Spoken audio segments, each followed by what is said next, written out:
All right. Bonjour tout le monde, bienvenue au podcast du bruit à mes oreilles, c'est ici Alex. Aujourd'hui, je suis accompagné des gars de Barf. Les gars, je vous laisse vous présenter, puis après ça, puis présenter le band un peu, comment que ça a commencé, puis après ça, on vague là-dessus. Ben, ici, on a Dominique Di Forest Lapointe, qui est le bassiste de Barf depuis maintenant 1998.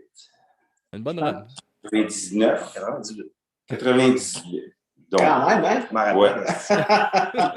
Ici, on a Carlos Araya, aussi connu sous le nom de drummer d'Anonymous, qui est, en fait, qui est devenu de facto le drummer de Barf en 2004. OK. Donc, ça fait 18 ans. Quand même, hein? Quand même. Puis moi, ben mon nom, c'est Denis Lepage. Puis moi, ben, j'ai fondé Barf avec Marc Vaillancourt, qui est absent aujourd'hui. Ben ouais. On le salue. En 1986. 86. Ouais.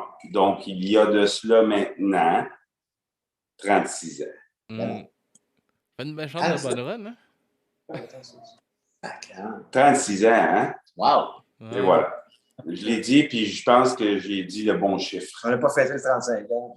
Non. C'est plus nécessaire. C'est comme... à chaque fois que tu fêtes à plus de 30 ans, on dirait que tu te mets un coup de tout dans le cercueil de plus. C'est ça. Fait que ça, c'est quand même moi, j'appelle ça le Barf 2.0, tu sais, parce que c'est quand même le Barf qui s'est passé après 2000, après le Barf de l'an 2000. Ouais. Ouais. Puis, en 86, justement, comment que vous avez eu l'idée de starter ça? Ben écoute, moi, j'ai commencé à jouer dans des groupes au tendre âge de 14 ans. OK. Avec des gens, puis éventuellement avec un bassiste qui était Stéphane Arsenault, avec un autre guitariste. Puis Stéphane Arsenault est resté comme étant le premier bassiste de Barf. Après ça, Vincent Laplaca est devenu guitariste. Puis j'ai trouvé Sag, qui était le premier drummer de Barf, qui était un drummer qui habitait à la Chute. À l'époque, des drummers, il n'y en avait pas beaucoup. Il n'y en a encore pas tant que ça. Mais à l'époque, tu sais, si déjà tu avais un drum, tu étais un drummer. L'équation entre les deux, c'était pas grave. T'es pas obligé de savoir jouer. Non.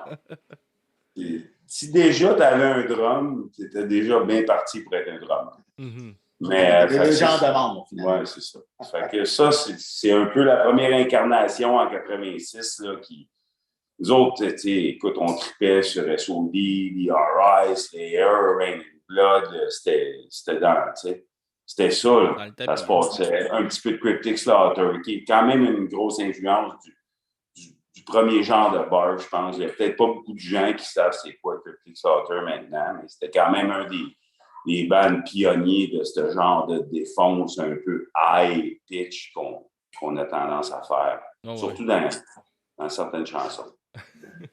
Oui, puis c'est ça, parce que oui, il y a des chansons qui sont assez à coup de poing sur la gueule, mais il y en a, vous faites pas mal de genres là, à cette heure, là, vous touchez un peu, même quasiment au folk Irish, ça se promène pas mal, puis c'est le fun. Ben, ça a toujours été... en fait, c'est ça même dans le tumulte, il y a... quand tu écoutes l'album, il y a quand même, ça se promenait déjà pas mal partout. Déjà là, tu voyais que il y a beaucoup d'influence. Il y avait autant de la défonce, autant justement des chansons avec de la flûte. Il y avait on appelle ça de la musique du monde. Je suis un peu coupable de ça. Je suis un peu coupable. En fait, ça donnait quand même, j'ai toujours trouvé que ça donnait quand même une signature, justement, autant que ça pouvait être, je trouvais, de la musique, entre guillemets, méchante, comme tout à coup, ça devenait de la musique de party, super entraînant. Ben, je pense qu'à un certain point, c'est le métal, ça se prend au sérieux beaucoup, puis j'ai toujours voulu mettre une petite touche d'humour, une petite touche légère à quand même Barf, qui n'est pas un band sérieux jusqu'à un certain... Oui, il y a des thématiques sérieuses, oui, c'est élevé, mais l'esprit en arrière de ça, c'est pas nécessairement un esprit death metal. On a du fun, puis on fait le party.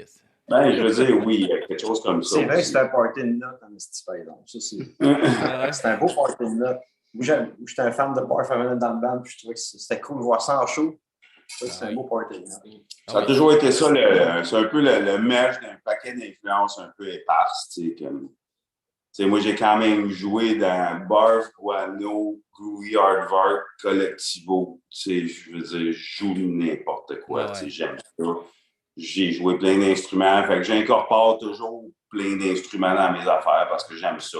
Des fois, je me fais reprocher de faire trop d'overdub. Il y a tout le temps quelqu'un pour chialer quand on se force. Hein? Ben oui, c'est sûr, ça. Mais c'est ça. Je pense que, comme il dit, là, il y a toujours le côté festif. Il y a toujours au moins une toune festive à chaque album de Barf. Non, oui. Puis, tu sais, c'est ça, c'est l'esprit du band. T'sais. Ça se ressent beaucoup en show. Là, ça va se rentrer dedans autant que par après, tout le monde se tient un peu dessous de bras, un de l'autre. Puis, let's go, ça chante, ça boit de la bière. Puis, ah ouais. Après ça, on va se taper sa gueule dans le pit. C'est ça. Ouais, on essaie de varier le set pour ça aussi. Mais tu sais, moi, il y a des fois, il y a des gens que je voyais décrire le band, puis qui disaient ben c'est un style humoristique. Mais j'ai jamais vu nécessairement le côté humoristique, à part le côté, je pourrais dire, sans dire sarcastique, mais tu sais, un peu, pas comme Denis dit, un peu le côté pas se prendre au sérieux. Mais pas de dire de là être humoristique. Peut-être qu'il y a certaines chansons qui peuvent sonner un peu drôles si on dit la base. C'est ça qui arrive, c'est à cause qu'il y a autant qu'il y a des tunes qui sont ultra dettes, qui peuvent ressembler maintenant, on me dit à du Diacide, ben autant qu'on va faire des tunes.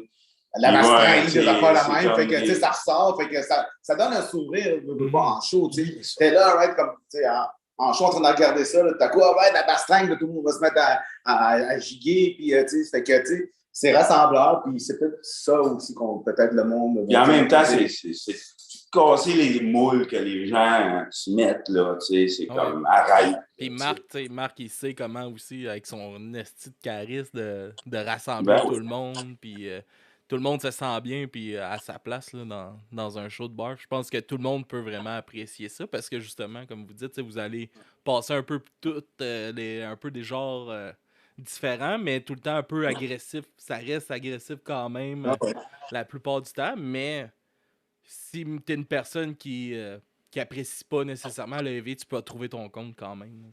Ouais, exact. Qu'est-ce que t'en penses, Marc? Ah oui. Non, mais tu sais, oui, c'est ça. C'est sûr que, tu sais, Marc, comme tu dis, son approche envers le public, tu sais, il y a toujours un contact assez facile. Tu sais, le feu des planches. C'est ça, exactement. C'est une bête de ça. La lune, il est là, il est présent avec, tu sais, fait que, tu sais, il est attachant, tu sais. Puis, mais, tu sais, il va juste tout le temps gueuler ça d'en face quand même, tu sais, même, tu sais, c'est comme... Puis après ça, ouais, mais les amis, tu sais, c'est comme... il y a quand même un côté... c'est ça, tu sais. Comment ça va quand il dit son fameux « Comment ça va, ma gang de tabarnak », c'est comme tu vois, justement, tu sais, une espèce de... Tu sais, une approche charismatique, mais en t'envoyant chier en même temps, tu sais. D'autant que t'es habitué, tu sais, 36 ans. Puis, les gars, comment que...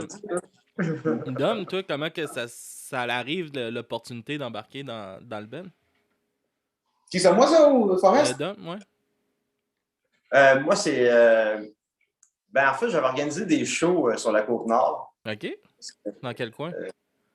À Forestville puis Bécomo. OK, ouais, Forestville, ouais. En 97, parce que j'avais mon groupe qui était comme un petit peu le début de Technical Death, qui était Satanaise. Okay. C'était avant le groupe Athérétique. OK.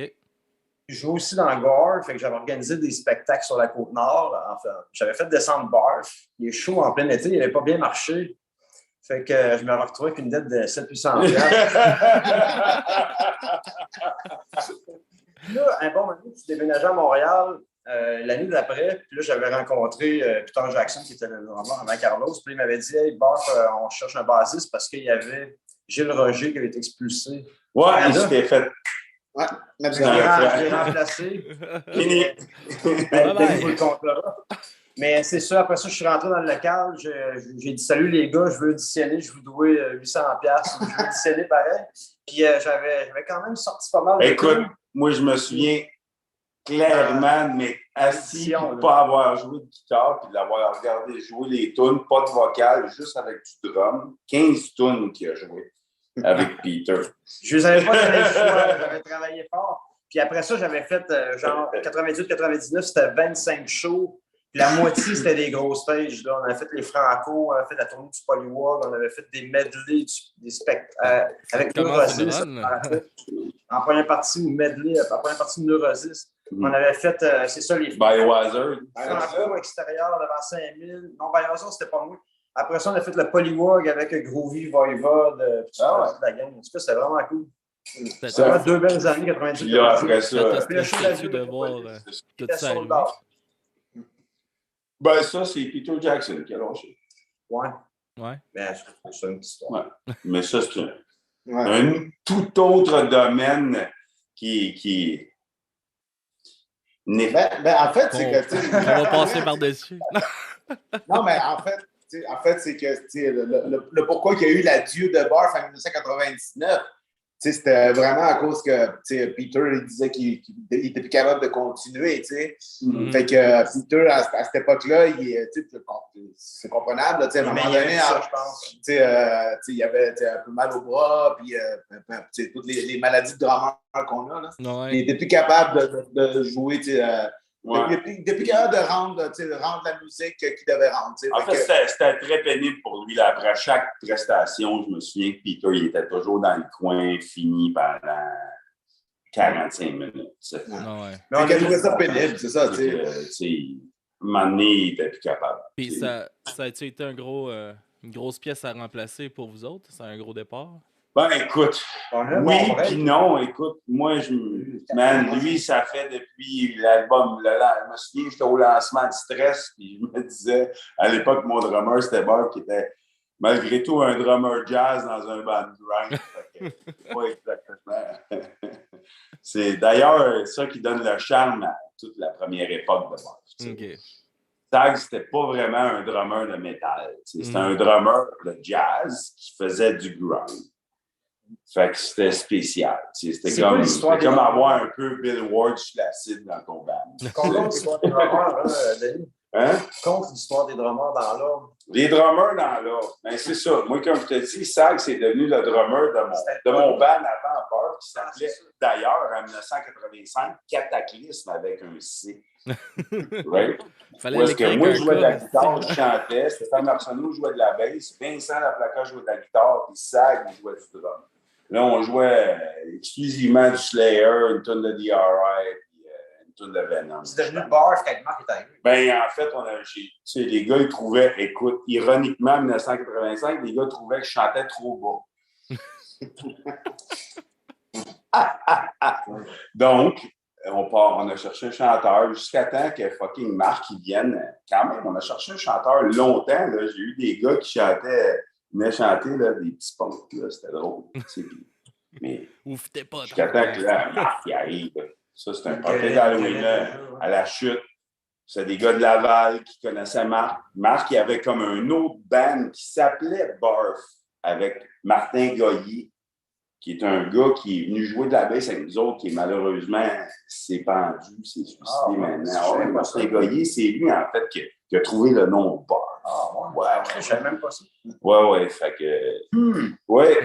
que Marc, c'est ça, mais si on parle de partir un band dans ce temps-là, on parle de faire 1 ou 2 jams, en 1985.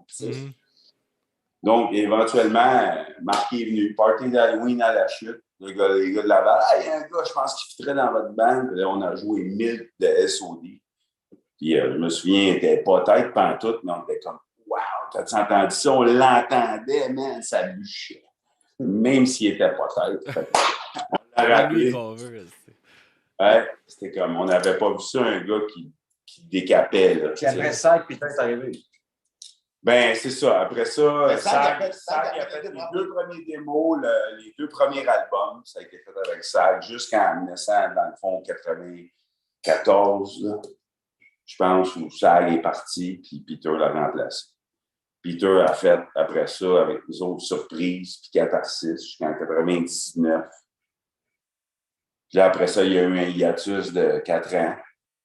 5 ans. 5 ans. Après ça, on a fait le Reunion, où il y a eu des participations de membres de Barb, les anciens, avec Carlos qui a joué le corpus des tunes.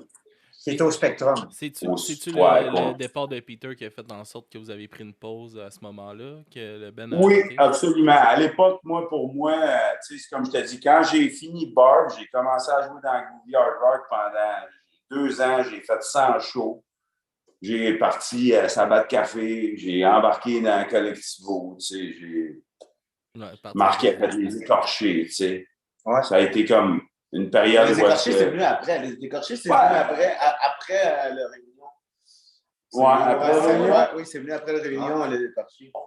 Parce que, c'est ça, moi, je me rappelle quand Marc, il m'avait... parce que Marc, il avait dans l'idée de faire une Réunion, un retour, là, from the grave, là, de sortir de la tombe pour refaire un show Réunion. L'idée à Marc, c'est de faire un show, de le filmer, de l'enregistrer, vraiment tout le kit, Puis, en fait, ce que j'ai su par après, c'est qu'il avait quand même demandé à Peter de le faire. Et Peter, il m'avait demandé aussi. C'est ça. Puis Peter, il voulait pas le faire. Fait que c'est là que Marc m'a appelé. Oui, tu parles de la Reunion de Barb. Oui, la Reunion de Barb, c'est ça. Puis c'est là que j'ai fait comme, moi, ça me tente. Moi, j'étais, aussi, avec les shows d'Anonymous, c'est là que j'ai rencontré les gars des années 90, puis j'adorais être avec eux autres, voir les shows, tout ça. Fait que ça va venir au moment où moi, je me souviens d'avoir vu le lancement de Stress d'Anonymous, puis de me dire, asti qu'à lui, s'il jouait dans le bar, ça serait hot en tabarnak.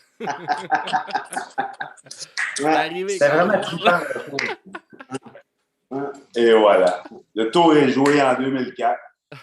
Puis là, on a quand même breaké un autre 7 ans. Oui, c'est ça. Parce que dans le fond, on a fait... 2012. En 2000, parce que dans le fond, quand on a fait de Réunion, on a fait des shows en 2004, 2005. On en a fait à peu près 7-8, une affaire comme ça. 5 à 7. On a fait la même. On a fait comme 2 shows à Montréal, dont un au Faux-Fun électrique, qui était le dernier show en fait, à l'époque, là, on pouvait fumer dans les bars, tout ça, là. Puis que j'ai pas connu ça, moi. Par des paquets, des festivals commandité par des paquets. Exporté. Ah oui, c'est ça. C'était commandité par une compagnie de cigarettes, ces shows-là. C'était incroyable, là. C'était des balles de cigarettes partout dans le bar, puis eux autres, ils payaient le gros montant. Ah oui, il y avait des filles qui se promenaient qui vendaient des cigarettes. Ah, oui, il y avait 900 personnes. C'était complètement hallucinant. En tout cas, on avait eu un super beau cachet pour mettre un terme, encore une fois, au projet. Ça, c'était en 2005, finalement. On sentait toute la clope quand on était arrivé chez nous. Là, mais après ça, il a recommencé à m'écœurer. C'était en 2011. Parce qu'en 2012, c'est en 2012 qu'on a fait le dernier retour, finalement. Suite à une demande du Rockfest du Montebello. Ouais. Montebello, il aimait beaucoup l'espèce d'exclusivité de retour de band, tout ça. Non, oui, il s'en vantait de ses retours. Ouais, c'est ça. Fait que là, Marc, encore une fois, les gars, est-ce qu'on remonte le show? Puis, écoute, pourquoi pas? Moi, ça me tentait. Je pense que Denis, t'avais été difficile à convaincre. Écoute, moi, ça faisait 10 ans que je jouais de la mandoline. Puis c'est ça, je me rappelle que ça a eu la misère. Écoute, ça faisait longtemps que j'avais joué du grub. La crise de la mandoline, ça pique quand même. Oui, mais c'est... Il y a une petite saveur de plage. Les cordes sont moins grosses. Ouais, ça a été dur de te convaincre de recommencer. Ben, ça me manquait. Je vais t'avouer, ça me manquait quand même. Après toutes les expériences, toutes les affaires, les genres de musique possible.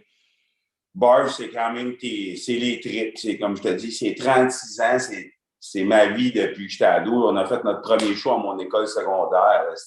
Ça a marqué l'école pendant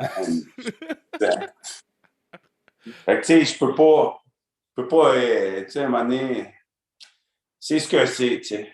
La jeunesse rappelle. rappelle. On paye pour nos poisons, là, 36 ans plus tard, mais je regrette pas. Tu sais, je regrette pas les choix qu'on a faits de faire ce qu'on fait. C'est moins commercial que, tu sais, Groovy ou Grimmskunk ou whatever band, tu sais, à l'époque, on se l'est pas donné facile, jamais. Fait que personne ne pourra te dire qu'on est votre notoriété en poursuivant dans ce milieu-là. Hein? Vous avez vraiment gagné votre notoriété. Barf, là, tu parles à n'importe qui dans la scène underground, savent c'est qui Barf, puis vous avez. C'est en bûchant, puis en restant. On sent que c'est vous, puis on. Il n'y a pas de compromis. Puis aussi, quand on vous parle, quand on a la chance de connecter avec vous autres, c'est le fun, c'est pas. Il n'y a pas de prise de tête comme d'autres pourraient avoir des fois ou des affaires de même. C'est terre à terre, c'est un projet qui se sent que c'est pour le fun, puis c'est du fun.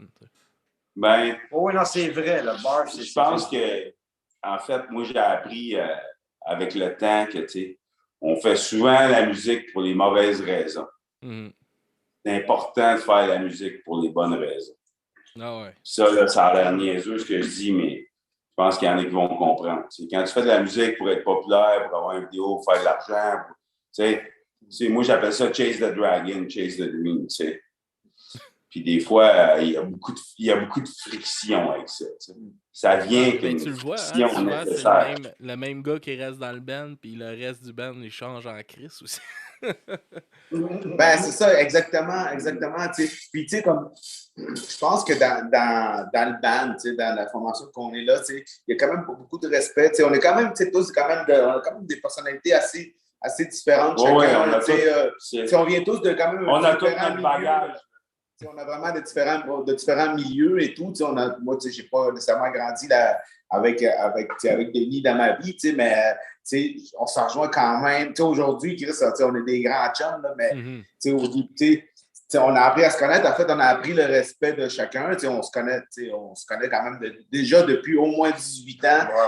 Fait qu'il y a quand même un respect puis envers nos personnalités. Puis on s'écoute, puis c'est important aussi, des fois, OK, bon, mais des fois, il y a une petite affaire qui va chicoter ici, puis on s'en parle quand même au local, on les règle, les petites très démocratique. Je trouve ça important. Le band le plus démocratique que j'ai eu, puis ça va toujours être, il y a comme, tout le monde a droit à son opinion, tout le monde a le droit de composer, tout le monde a le droit d'amener tout le monde amène ses tonnes, puis on share tout. Égal. Il n'y a pas de. Ben, c'est ça, justement, là, comme tu dis, pour côté composition de musique, on est très old school là-dessus. On arrive vraiment avec les idées. Il y a personne avec un démo fait, tout drum monté, puis quand on joue ça, c'est vraiment, j'ai cette idée-là, puis elle se transforme tout le temps, on continue toujours à se transformer de pratique en pratique, puis d'arriver de OK, parfait, on allonge ça, on raccourcit ça.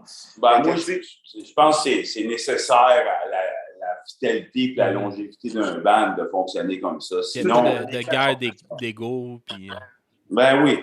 Il faut donner à tout le monde, je pense, certainement dans un band où tout le monde a du talent et est capable d'amener quelque chose à la table, tu serais niaiseux de ne pas le faire. On est quatre, moi, j'ai quand même fait surprise puis catharsis où est-ce que je joue la guitare, la basse, tous les instruments à part le drum puis la voix. C'est moi qui ai fait. C'est 2 disques. Okay. Fait qu'un moment donné, quand tu racontes un gars comme Forrest, t'es content. C'est sûr, hein? C'est comme... J'avais jamais vraiment eu ça depuis Vincent Laplaca, qui est maintenant décédé, malheureusement, depuis 2019. C'est ça, 2018. Oui, Vincent. Fait que, ouais. C'est ça. Très bon Jack. J'ai joué de la musique avec ce stage. Ben oui, moi, c'était comme le premier musicien avec qui je me suis lié, puis j'ai fait un team, ça a pris quand même après ça jusqu'à Forest pour que je retrouve quelqu'un où j'ai la même complicité. Une connexion de même musicale. Ouais, fait que ça veut dire que j'ai fait 2 disques au complet de 95 à 98 où est-ce que j'ai joué toutes les cordes. Un bon ouvrage.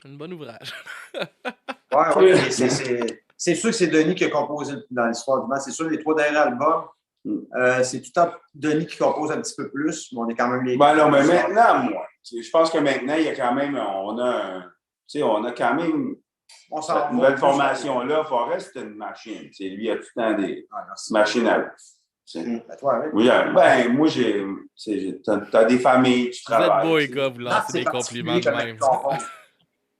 Un chanteur, c'est très particulier comment il compose. Écoute, lui. Ah ouais?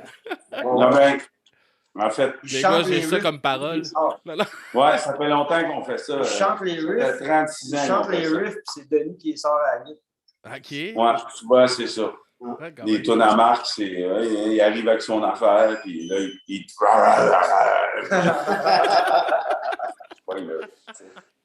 Là, ça coupe une place bizarre. Là, ça recommence une place bizarre. Oh, il manque un temps.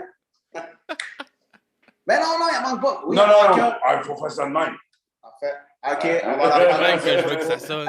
Même si c'est tout croche. C'est ça qui donne, ça donne la personnalité un peu chaos de l'affaire, mais ça demeure un challenge maintenant, à comme 50 ans, de te remettre dans... Ça casse les temps en deux, tu sais, au lieu d'avoir 4 temps, t'en as 3 des fois. Ouais, c'est exactement. On est comme plus habitué. C'est une bonne job pour toi, Carlos. Quand ça casse trop vite, c'est fatigué. Non, ouais, hein. Carlos, ça te fait une bonne job pour toi, au drum, de suivre des temps de même? Oui, mais en fait, le fait d'être dans la création, c'est toujours plus facile parce que, tu sais, OK, on les monte, les tunes, tu comprends? On les travaille. OK, oui, on tire. Fait que c'est pas comme si j'écoute la tune puis je la prends. Puis là, tu sais, comme quand tu arrives d'une oreille extérieure, je trouve ça beaucoup plus difficile parce que c'est pas là que tu aurais mis l'arrêt ou peu importe, ou changer ton tempo là, mais en la composant, en la montant, on la calme c'est comme les boards. C'est ça, fait que tu sais, c'est comme, OK, ça devient naturel, ces transitions-là. Fait que, c'est ça qui est important, justement, quand on monte des chansons ensemble, de couper un peu n'importe où dans la tune. Ils deviennent naturels dû au fait que... Ben, des fois, c'est ça. Des fois, c'est ça qui fait que ça ressort de l'ordinaire, où est-ce que tout le monde avait coupé à la même place parce que c'est naturel, tu sais. Fait que des fois, t'as comme le gars qui arrive, l'autodidacte, c'est la même affaire. C'était dit de fucking John Lennon qui connaissait pas trop les temps, tu sais, puis il arrivait, puis des fois, ça coupait à des places bizarres, puis les gars, ils coupaient aux places bizarres, tu sais. Des fois, c'est ça, tu sais. Mais tu sais, aussi, tu sais, j'ai quand même eu l'honneur de travailler avec d'autres chanteurs, donc mon oncle Serge, tu sais. On devait faire ça aussi parce que lui, c'était par rapport à ses textes. Parce que quand sa France finissait, on devait changer aussi. C'est ça. Fait que, tu sais, c'est quand même... Ça reste un peu dans la même un peu genre d'idée aussi de couper les mesures à la fin. Cette mesure-là, OK, t'en as 4 pareils, mais la 5e ou la 6e mesure, OK, elle finit sur le 7, sur le hop du 7, genre, n'a pas de même, tu sais. Mais tu sais, c'est le fun, ce challenge-là, en même temps, tu sais. C'est ça qui... Tu sais, parce que si tu es tout le temps la même astuce d'affaires, tu sais, t'en as l'impression de toujours jouer la même astuce. Tu sais, déjà qu'on est campé, tu sais, moi, j'ai quand même mes tunes se ressemblent. C'est quand même... J'ai ta signature, c'est ça. J'ai une signature. On a tout un genre. En fait, ironiquement, les tunes punk, c'est lui qui est fait maintenant. Ouais, c'est ça. C'est comme une tendance très punk. Ouais, parce que lui, il fait les riffs de guitare comme, tu sais... Comme un drummer joue de la guitare. Comme à 86, tu sais. Il a 36 ans. Fait que c'est sûr qu'à 36 ans, jouer de la guitare, t'apprends un peu comment jouer. En fait, tu m'as déjà dit que c'est comme une manière naïve de composer les riffs. Fait que, ben, écoute, ça marche. C'est ça que c'est. En fait, des fois, une idée basique, tu sais, ça ne veut pas nécessairement dire mauvais non plus. C'est juste de partir de cette idée-là. Puis tu la travailles. La chanson n'est pas finie tant qu'elle n'est pas tapée. Puis même exactement. En fait, moi, j'ai toujours au gars. Rajoutons s'il y a quelque chose qui bug, quelque chose qu'on n'aime pas, go, on rajoute de quoi. Puis, Chris, tout est ouvert. Mais c'est tant que c'est, comme tu as dit, tant que c'est pas enregistré, il y a encore place à... Ouais, puis même une fois que c'est enregistré. Ouais, c'est ça. Ouais. Parce que on s'entend qu'en live, c'est le fun d'avoir. C'est différent, c'est une autre expérience, une autre façon d'écouter la musique. C'est le fun. Moi, j'aime toujours ça, être surpris puis voir de quoi de nouveau que je m'attendais pas. Là. Tu me livres un album comme sûr.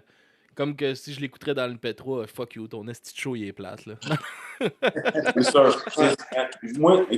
Moi, Jimi Hendrix, man, je vais laisser ça à ça. Quand j'ai découvert Jimi Hendrix, c'était comme, j'écoutais les versions studio, j'écoutais les albums live. Tabarnak, OK. c'est pas la même affaire, hein, que je pense. T'as de mettre le feu après sa guitare. Ah ouais. Ah ouais, tu sais. Puis là, c'était comme là, j'ai compris que, ah oui, OK, c'est comme lui, c'était le gars de la guitare, puis il s'en calissait, man. C'est sûr que live, ça devait être quasiment meilleur. Ben, c'est parce qu'à un moment donné, t'apprends que tout est relatif, tu sais.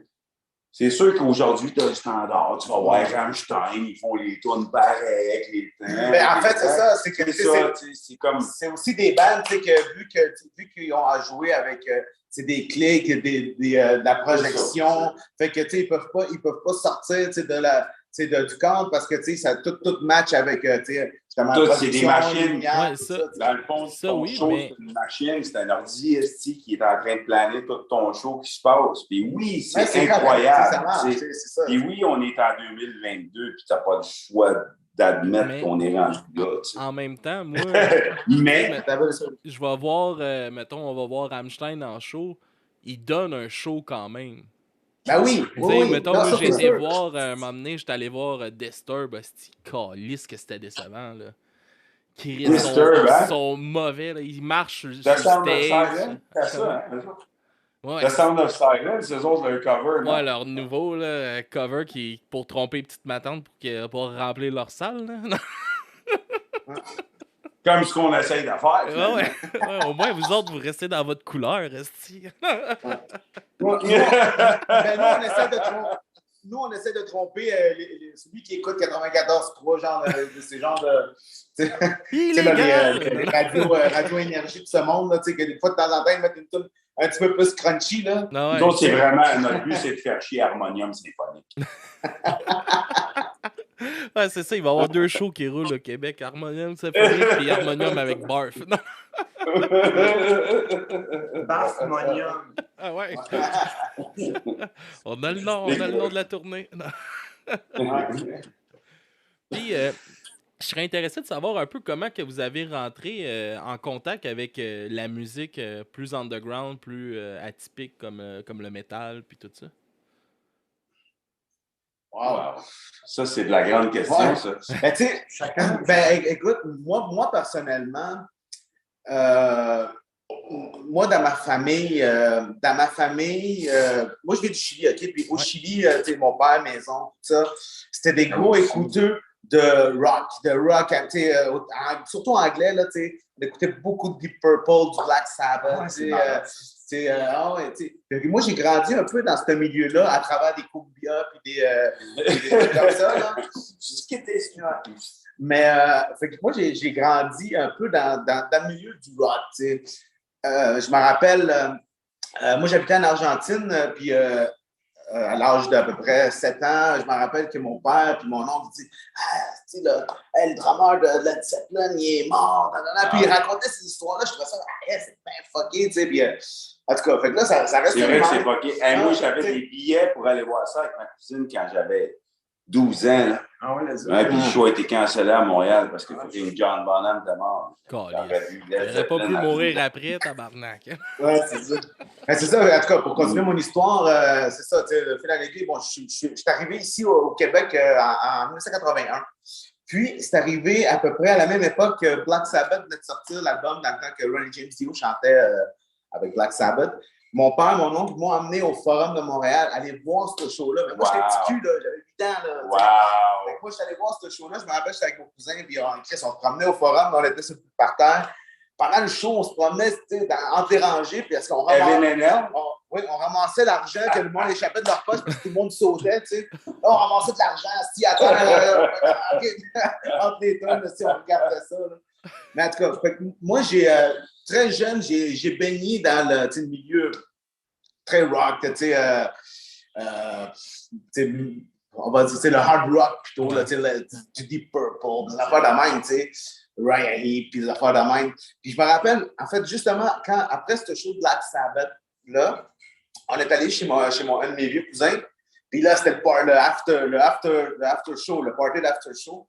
Puis là, OK, là, ça, tu sais, tout le monde buvait, ça se met des bagues, puis là, mon cousin, il voulait comme me faire un peu peur. Fait que là, il me montre la pochette de Iron Maiden, tu sais. Tout ça, man, ça, c'est... Avec peur, Eddie. Mais non, mais, man, moi, je regarde ça, c'est wow, man, c'est des cœurs, En c'est vinyle. Killers, tu sais, man. Hey, man, là, tu sais, à partir de là, tu sais, j'ai comme... Ça m'a toujours... Tu sais, sans être comme, man, c'est quoi ça? Mais ça m'a toujours comme... Hey, j'aime ça. Tu sais, ça m'a toujours fait partie un peu de ma... Mais la vraie question, c'est... Par rapport aux deux frères Suto, est-ce que tu aimes Kiss autant qu'eux autres ou plus? Moi, Kiss, je me rappelle quand j'habitais en Argentine, je me déguisais à Gene Simmons, mais juste parce que c'était la mode. Mais sinon, après ça, j'aimais ça, mais jamais plus que ça. J'ai toujours trouvé ça un petit peu trop rock. T'aimais mieux Iron. Moi, j'aimais mieux tout ce qui était un peu plus qui graffinait un peu plus. Après ça, Comment? Kiss, là, je pense que c'est en fin de semaine passée là, qu'ils se sont fait pogner à faire du lip-sync avec des backtracks. Ah, ben écoute, Paul Stanley, il a oublié de chanter. Milli Vanilli du hard rock. Ah, mais écoute, à 75 ans, on peut leur parler. Ben oui. Ah oui. Mais soit tête sur ton déjà, lip-sync. tu rentres en marchant pour stage, c'est que une grosse plateforme encore. Hey, il en reste-tu une autre? Il en reste-tu.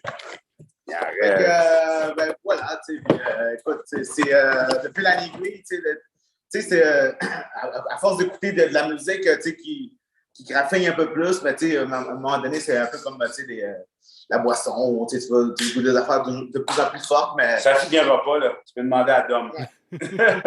Après ça... c'est rare, mais pas dans Après Forest. ça... Explique, Forest, comment on arrive au death metal. Ah, au death, ben c'est... Death metal, c'est quand tu n'as pas d'argent dans les poches. Tu fais des tournées. Non, mais je veux savoir comment tu as découvert ça. On va demander à lui. C'est toi, man, Forest, c'est à Côte-Nord à 14 ans. Ouais, ben c'est ça. Moi, je viens de la Côte-Nord, d'une ville qui s'appelle Forestville. Ah, je connais Forestville. Ben oui, de là, Forest. Des fois, c'était un village. Ça dépend, ça grossit, ça dépend. Puis, c'était... on avait 14 ans, on avait des camps en bois rond dans le bois. Puis on avait nos tapes à cassette. On achetait tout le temps des cassettes. On écoutait ça. Puis c'est le même, tu tiens avec une gang de bums, tu écoutes tous les albums qui sortent en cassette. Avec Frank Legendre. C'est en plein ça. Hein? Fait que là, Frank Legendre. Si vous ne savez pas c'est qui Frank Legendre. Fait que lui, ça faisait 1 an déjà qu'il jouait de la guitare avec sa gang. Il y avait déjà un drummer, il manquait un bassiste. Fait que là, c'est ça l'histoire, c'est qu'ils m'ont montré le VHS de Cliff Burton. Cliff est mort, qui était l'hommage à Cliff qui est mort. C'est ça, à partir de là, moi, quand j'ai vu ce gars-là tout de suite, là, je voulais avoir les cheveux longs, fumer du hache, puis tracher. Je fais des fuck you, man. T'avais quel âge? Je fais pas de fuck you, mais j'avais 14 ans. C'est ça, j'ai commencé à jouer de la baisse à 14 ans, j'ai commencé à me faire pousser les cheveux, fumer du hache, toute la kit au complet. Après ça, rendu au cégep d'Alma, j'ai déménagé à 17 ans, je suis parti à mon âge adulte. Même pas l'âge de rentrer dans les bars. Fait que là, après ça, j'ai vu mes premiers shows de death metal, j'ai vu Suffocation à l'Abbé avec Cryptopsy, sans dessin. C'était mon premier show de death metal, là, j'ai lâché le trash tout de suite parce que j'ai dit, moi, je fais du death metal après ce que j'ai vu ça.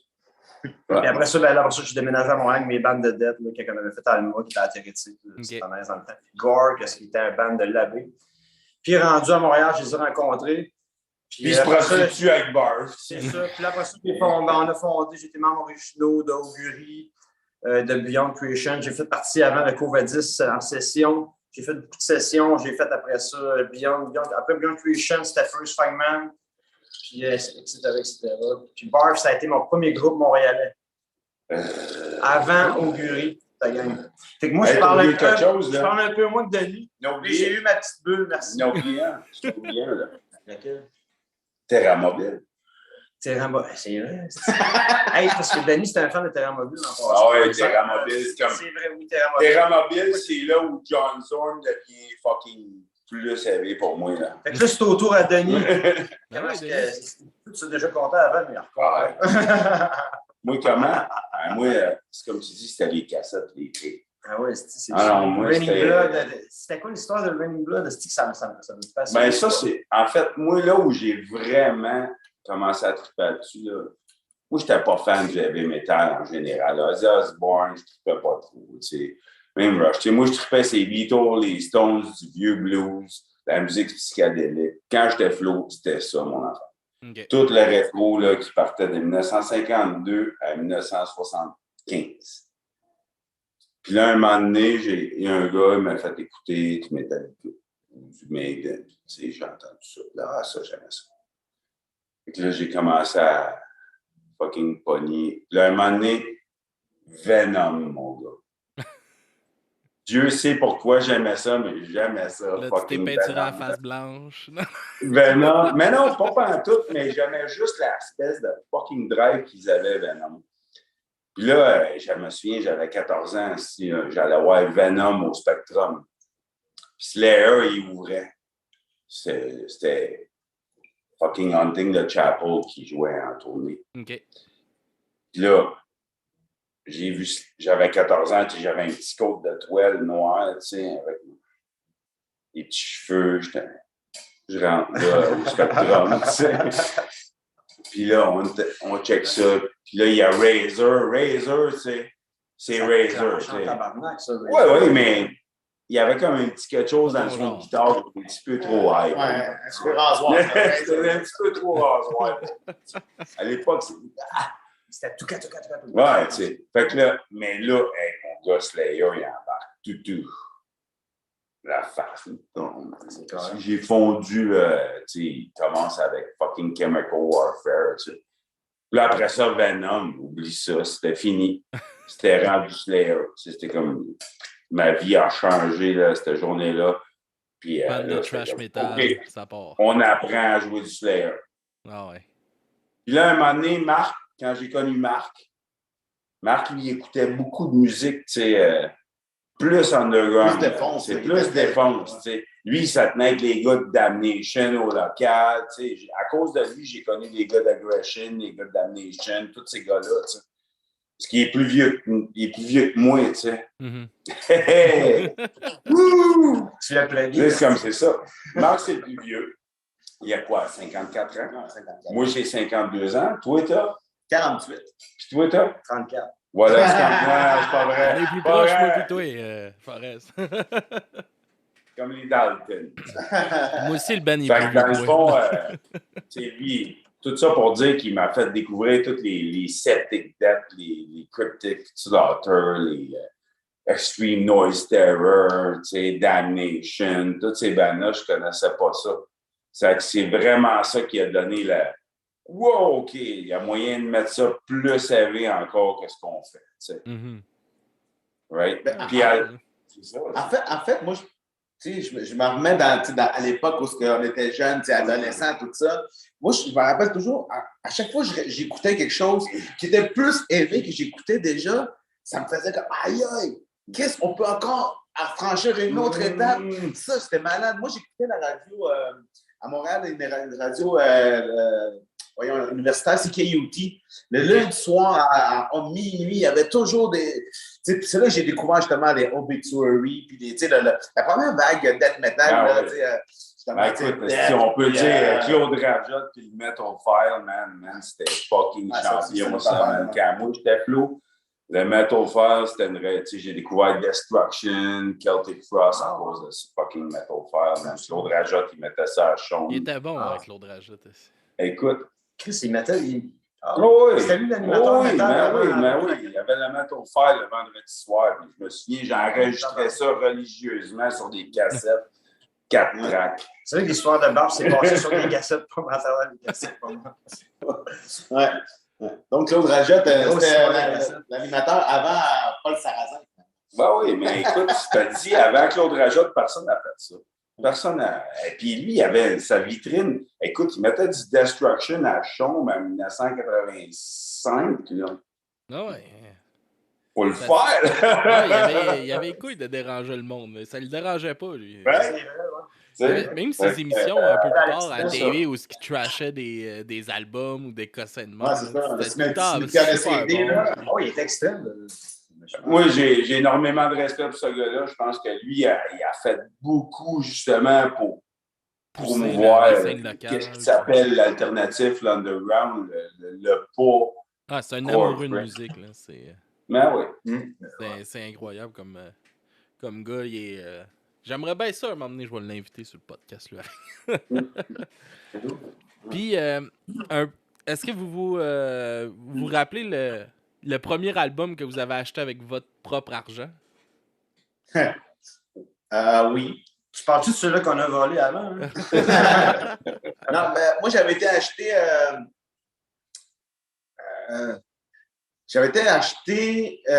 l'album Seven Son of a Seven Son de Maiden.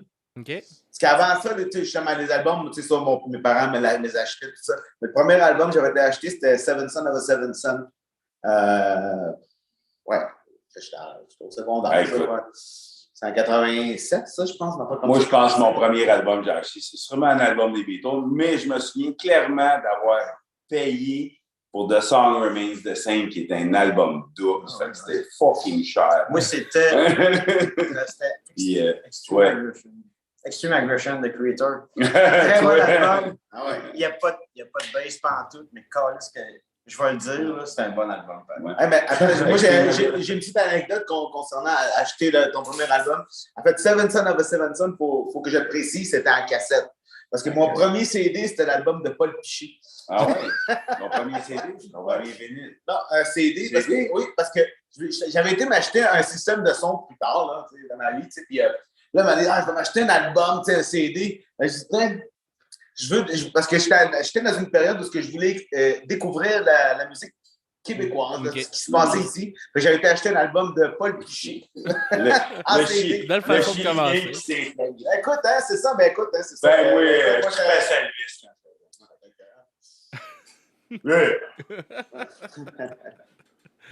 Yes, cool. Puis, est-ce que vous avez des souvenirs de la première fois que vous êtes monté sur stage? Ben oui. Ah oui. Moi, dans le fond, c'était avec Anonymous. Nous autres, c'était un peu comme Denis. Dans le fond, notre premier show, c'était à notre école secondaire. C'était quand même spécial. C'est spécial de jouer devant, premièrement, tes camarades de classe, d'école, tout ça, devant tes profs, les directeurs, tout ça. Mais le côté le plus spécial encore, c'est que notre show était à 9h le matin. Fait que ça, c'était quand même un show d'Anonymous à 9h le matin. Bonjour tout le monde. Bon matin. Bien sûr, tu fais beaucoup de covers. Puis notre première tune, c'était Ace Eye de Maiden. On enchaînait ça avec Back in Black. Ben, c'est ça, en fait, avec Anonymous, on faisait des covers. On faisait beaucoup de covers, mais on était très éclectique aussi. Hein. On faisait autant du... écoute, on avait fait une chanson des Vilains Pingouins, on avait fait une chanson de Led Zeppelin, de qui d'autre, là? On avait fait des chansons poches aussi, là. Gypsy Road de Cinderella. Moi, man, la première fois que j'ai monté sur un stage, j'avais 8 ans, puis j'ai joué la bass string dans un bingo. T'as joué encore à cette heure, Esti? Les choses changent pas tant que ça. Ça change pas tant. On peut organiser un bingo, man. Tu gagnes différents prix. Ben ouais. Écoute, notre clientèle, ça se trouve pas mal dans cette zone-là à cette heure, fait que peut-être qu'on est rendu là. Il y a quelqu'un dans le chat qui demande si à 8 ans, tu faisais déjà illégal aussi. Il était sur le bord de prendre de quoi d'illégal? J'étais un enfant illégal. Non, je faisais pas illégal, mais... Dis que je vais essayer de la faire au prochain show. J'ai plus c'est qui. Je sais que c'est le même gars qui m'écœurait en fin de show parce que j'ai pas joué illégal. Non, c'est pas lui, c'est mon co-animateur quand je fais des critiques. Non, mais il y en avait un qui était pas content que j'avais pas joué illégal.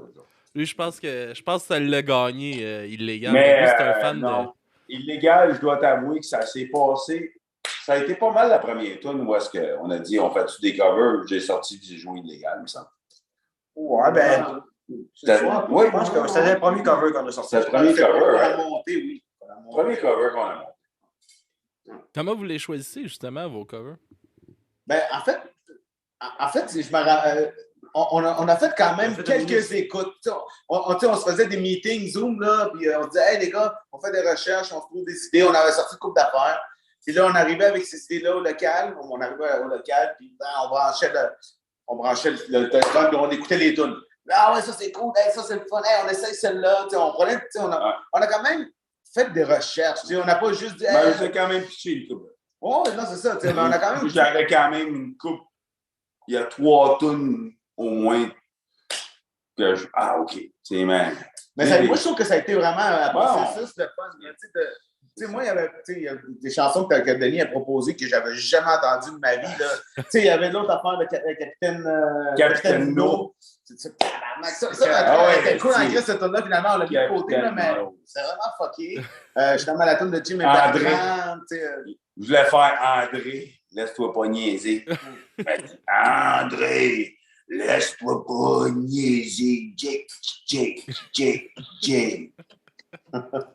C'est vrai que c'est assez louche. C'est louche. C'est ça. Fait que, mais en fait, j'ai trouvé que le processus en tant que tel, c'était de recherche, d'écoute, puis de découvrir. Là, moi, comme je dis, j'ai découvert des chansons là-dedans. Là, fait que, pourquoi pas? On en a pitché, puis dans le fond, ceux qui ont mieux sonné, c'est ceux qu'on a gardés. On a essayé des affaires une fois. On avait essayé une chanson des colocs. On l'a fait une fois, puis c'est le fun à jouer, par exemple. Ouais, mais il n'y a pas eu de chimie, tu sais. Il n'y a pas eu l'étincelle qu'on pensait que ça aurait pu donner. On l'a mis de côté. On a aussi essayé de ne pas faire, je peux dire ça. On a quand même fait un musicien parmi tant d'autres. Ah ouais. Ça, moi, je voulais. Moi, je ne suis pas un grand fan d'harmonium. Puis cette chanson-là, elle m'a trouvé un peu comme dérangée. Finalement, on l'a travaillé, on l'a retravaillé, on a fait de quoi. OK. Cool, je suis quand même content du résultat, mais asti qu'au début, man, je suis tabarnak, pas ça. Mais je dois te dire que c'était rien comparativement à quand ils ont entendu la fucking tune de Jim Corcoran. Là. Ah non, c'est bon, ça. Oui, mais la version originale. Oui, comme Chartrand. C'est différent. On a parfoisé pas mal. Marc était un peu comme.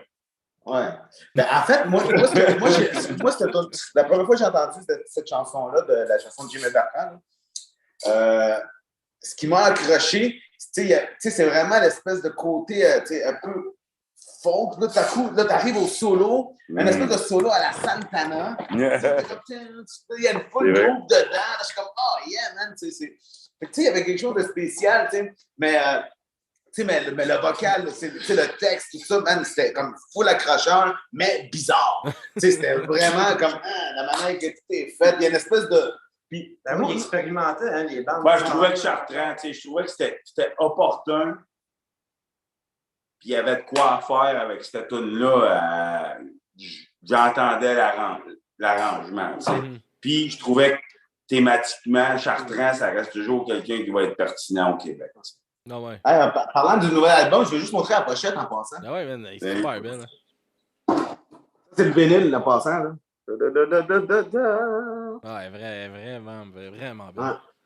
Ça, c'est notre chum Oscar Souto qui nous a contacté ce petit montage de trucs-là, très le fun. Là. Il n'en est pas à sa première pochette. C'est pas nous qui a mis le chevreuil en feu en passant. On n'a pas blessé aucun animal. Je veux juste mettre ça au clair, s'il vous plaît.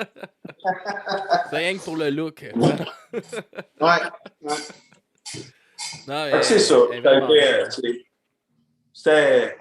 Je pense que l'idée initiale, c'était que je pense à nous. Tu sais, c'est cool les covers, le monde aime ça, mais je pense que ça nous prendrait des nouvelles covers. Mm-hmm. Là, finalement, on est viré un peu sur le top et on a fait ça. Mais tu sais, en fait, parce que tu sais, au début, on cherchait des trucs, tu sais, pour. Parce que ça s'est passé pendant la pandémie.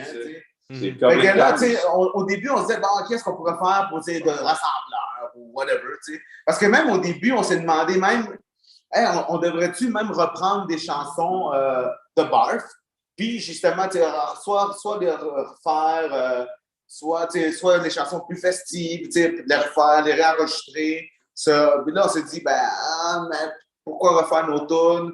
En tout cas, on a quand même brainstormé beaucoup. Là, on n'a pas dit, on fait des covers, OK, on fait des covers. On a quand même passé par On a discuté, là, ça n'a pas été un projet qu'on a dit, on fait ça, puis ça va être de même. Là, Là, un moment donné, c'était comme, on peut faire des covers. On a fait des covers. On devrait faire un album de cover. Finalement, on ne fait pas un album de cover. Finalement, on fait le mix. On fait un moitié-moitié parce que ça a fini de même en bout de ligne. Mais tu sais, je pense que, tu sais, c'est... comment je pourrais dire? C'est l'avantage aussi de... En fait, on avait un peu le contrôle, d'avoir un peu le contrôle, tu sais, dans le sens que, le contrôle... On s'est payé le luxe d'avoir 2 sessions séparées. C'est ça, tu sais, on avait le choix de, OK, go, on va enregistrer les covers, parce qu'on a fait ça comme en 2 sessions, on est allé enregistrer les covers en premier, parfait, OK, on va voir qu'est-ce qu'on peut faire avec, on les garde, on continue, on les écoute, puis après ça, on a continué à leur faire des... tourner, faire tous les compos. Puis là, après ça, Sean, il nous a... Qu'est-ce qui est le fun, c'est que... Il nous a patenté ça pour que ça sorte. Honnêtement, l'album, il dure une demi-heure. J'ai insisté pour qu'il soit tac, tac, tac, tac, tac, pour que tu l'écoutes, puis que ta demi-heure passe, puis que tu te demandes pas si c'était long.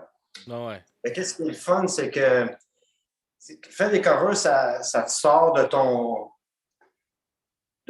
aise. Tu te poses la question, si on fait des covers, à quoi ça ressemblerait? Je veux dire, on était curieux, nous autres, de savoir qu'est-ce qu'on allait faire avec ça.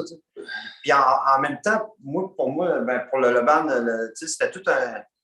C'était comme un challenge en même temps qu'un fun de jammer dans un local. C'est ça, c'était comme... Exactement. Moi, je me rappelle, à un moment donné, on faisait la tune de Offenbach. Québec rock. C'est pas nécessairement une chanson qui ressemble nécessairement à Bob, c'est très rock and roll. Ouais. C'est très, comme Forrest disait, c'est très Budweiser. Fait que, tu sais, mais c'est ça, mais tu sais. Puis aussi, tu sais, il y a le travail de pas en mettre trop, en mettre juste assez, la détruire juste assez sans que nécessairement trop dénaturé. Il y a quand même. Tu traites ça avec respect, c'est quand même des chansons. C'est des icônes, hein? C'est des icônes québécois. Tu dois traiter la chanson avec un certain respect, mais il faut que ça soit barge. Ouais, c'est ça. Puis c'est ça, c'est vraiment différent, mais c'est pas dénaturé, tu sais.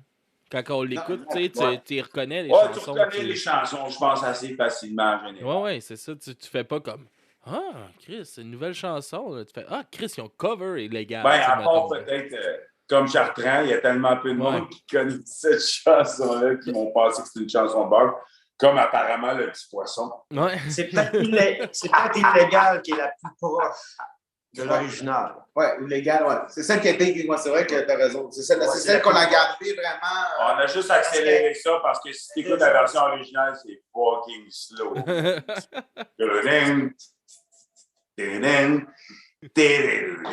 C'est une fabuleuse guitare. On a changé un mot au lieu de bonne, marqué de bon. Il a masculinisé le tout comme s'il se faisait violer sur Panet. Écoutez-le pas, aussi.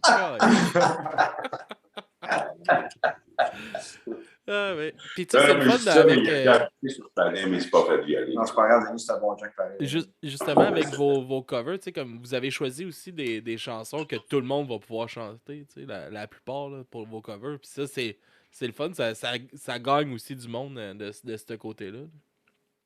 Tu sais, moi, il y a une des covers que je la trouve vraiment rassembleuse, c'est celle de Richard Desjardins. Tu sais, il va toujours y avoir. Mike. Je trouve vraiment qu'elle a un côté très. Tu sais, d'un, elle était vraiment pas longue, elle dure genre quoi, 1 minute et demie peut-être. Est-ce qu'elle a été trop faite? Parce que non, mais toi, tu l'as fait. Moi, je l'ai fait avec Marc Cagliari. Puis Philippe B, qui jamais avec nous autres, il l'a fait aussi. Il a fait une version il y a 2 ans. Mais peu importe, c'est pas grave. Tu sais, il y a des covers, écoute, c'est pas grave. Ça ne ressemble pas à celle à Marco, mais la version de Marco est très, très bonne. Je l'ai écoutée, puis elle sonne. Nous autres, on a fait la version, c'est quand même 1 minute et demie, comme il dit. Fait que je trouvais que c'était approprié pour une tonne de Mais, tu sais, je trouve que, surtout la manière qu'on l'a placée dans notre setlist, c'est vraiment une chanson que tu peux glisser en 2 tonnes, tu sais, puis que juste dans une espèce de mood festif, que tu continues, tu gardes l'élan, tu gardes le côté festif, tu reviens, tu sais. Fait que je la trouve vraiment rassembleuse, cette chanson-là. Puis, c'est vrai que... Puis je trouve que c'est un texte vraiment le fun à chanter. Débile, là. Sérieux, là. C'est Richard Desjardins. Ouais. Pour moi, c'est la chanson la plus... je trouve qu'elle est émotive, cette chanson-là. OK. Puis, il y a quelque chose d'émotif de cette chanson, ça. Il y a quelque chose dans ce qu'il dit. Attends, il y a une question. Non, c'est correct, il peut y aller. Vas-y, Denis. All right. Non. Fini. Moi, je coupe le monde, mais coupez-moi pas, tabarnak. Non, mais... aussi, tu sais, tu parlais d'un côté, justement, plus festif, puis tout ça, tu sais, puis même des fois, tu sais, comme des chansons carrément folk là, que vous faites, tout ça. Est-ce que ça a été déjà Est-ce que vous avez déjà eu un recul à faire ça, mettons, dans les premiers temps, en vous disant, Chris, c'est dénaturé un peu du son, je sais pas comment ça va être reçu, ou vous avez tout le temps foncé, puis on s'en calisse, on fait ce qu'on veut. Puis... On s'en calisse. Ouais, honnêtement. Là, en fait, au contraire, on trouve tout le temps que ça prend ça. Ça le prend. Au moins une. Ouais. Ça la au prend, moins une. C'est ça, en fait, j'irais même, moi, jusqu'à te proposer que Barf a inventé le fucking cowpunk au Québec. Puis avant qu'on commence à jouer la bastringue, il n'y a personne qui fucking faisait ça en 1986. Yes. Right? C'est dit. Fait que moi, j'ai toujours continué à faire ça, une tourne par album, pendant qu'il y a des bandes qui ont quand même fait des carrières entières là-dessus au Québec. Là, depuis ce temps-là, on va s'entendre, 36 ans, là, il y en a une couple. Mais quand on a commencé à faire ça, du cowpunk, ça existait fucking pas, man. Parce que Marc aime bien ça. Je veux dire, lui, en tant que chanteur qui ne joue pas d'un instrument, ça lui prend quelque chose pour entertainer quand même sa crowd. Tu sais. Fait que oui, quand il y a des tunes festives, tout ça, pour lui, ça marche. Tu sais. Ouais. Puis ça donne de l'énergie après ça pour garocher une tune grindcore, finir le set en blast, tu sais, des choses comme ça. Ça fait respirer le show. C'est important. Tout à fait.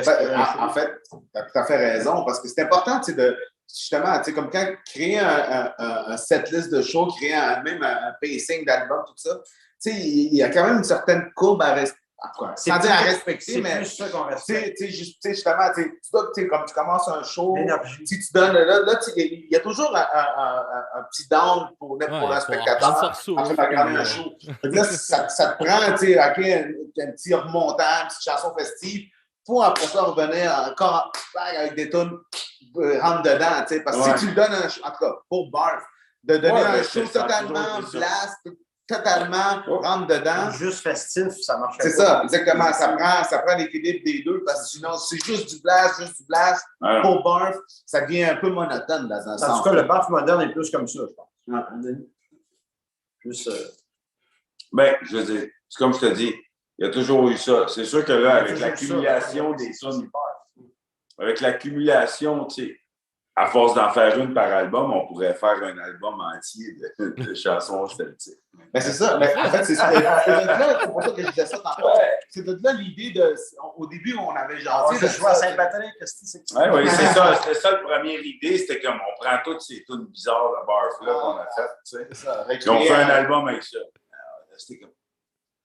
OK, attends. Mais tu sais, mais encore là, ça peut rester encore dans les idées. Mais ça explique un peu le. Et c'est le fun à jouer aussi. Là. Au départ, il faut que ce soit le fun à jouer. Si c'est pas le fun à jouer, là, comme dirait Forrest. Il y en a un qui s'arrête. Forrest, c'est pas un grand fan de la Puis en même temps, c'est un beau clin d'œil à. Comment? C'est un beau clin d'œil à une autre culture. Puis à la... Attends, on t'entend pas, là. Il y a trop de monde qui c'est un beau clin d'œil à cette culture-là aussi, de musicale-là, que vous amenez ça, puis qu'il y a du monde qui n'écouterait jamais, là, sans qu'il y a la toune de Barf qui passe, puis oh, tabarnak, celle-là, je l'aime, hostie.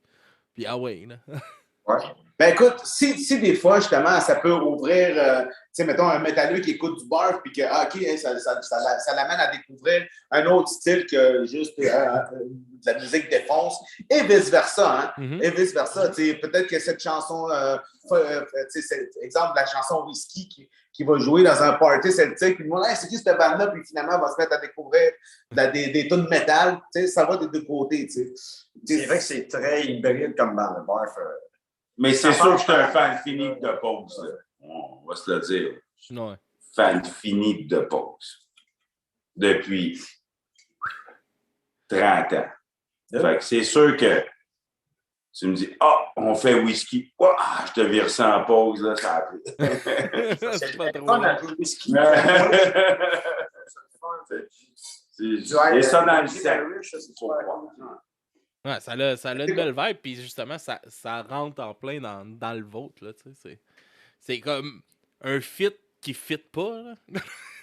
Ouais, non, exact. Ouais, mais t'as le fun à jouer. Mais tu sais, ça, on l'a réinclus encore, justement, whisky dans notre dernier setlist. Puis, elle a fait du bien. Elle a vraiment fait du bien. Tu sais, en fait, samedi, le show qu'on vient de faire pour les francophonies, d'ailleurs, on a eu énormément de fun. Je voulais vous en parler. C'était le fun? C'était vraiment, justement, quand on est arrivé à ce moment-là, tu sentais dans la foule là, que, OK, tu sais, on était rendu à ce moment-là, OK, go, là, si on a une gorgée, là, c'est go, c'est party, là, tu sais. Ah, et puis aussi, ils ont reçu un coup de sa gueule avec Fuck Tout juste avant qu'eux autres, il n'y en a pas de review. Fuck Tout. Il a raccourci le show d'une demi-heure et il me dit, c'était trop intense, j'ai raccourci ça un peu. 45 minutes, il dit, c'est trop long. C'est trop long. Je veux 30 minutes. Pour eux, 30 minutes. Là, c'est dans le tapis tout le temps. Mais je vais t'avouer, l'énergie que, tu sais, j'ai vu une couple de fois, là, puis à chaque fois, l'énergie drivée, ça me rappelle le bon vieux temps à 1986. Ouais, hein? Il y a comme il y a un peu ça.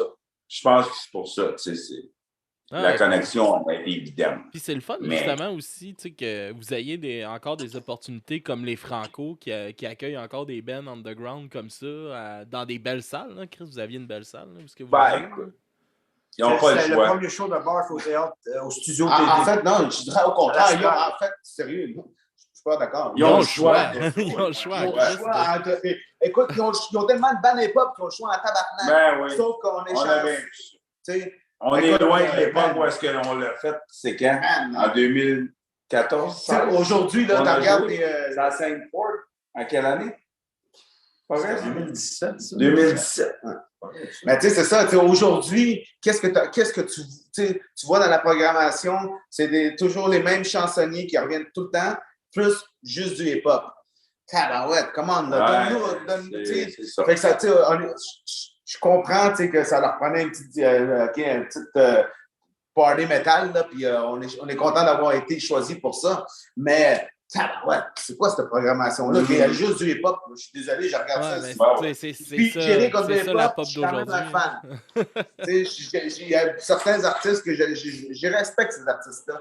Mais c'est juste qu'il y a, côté diversité musicale, là, tabarnak, ça n'existe plus bien dans ce genre de milieu-là. En tout cas, pour moi, ils sont tous pareils. C'est trop grand public, c'est ça qui arrive. Ben, c'est ça, mais ces gens-là vont peut-être dire que tout notre style sonne tous pareil, peut-être aussi, mais bon, ça c'est une question d'oreille, mais bon, mais quand même, je pense que c'est important, puis je pense que il aurait pu aller un peu plus loin puis nous mettre sur une scène extérieure pour rafraîchir un peu.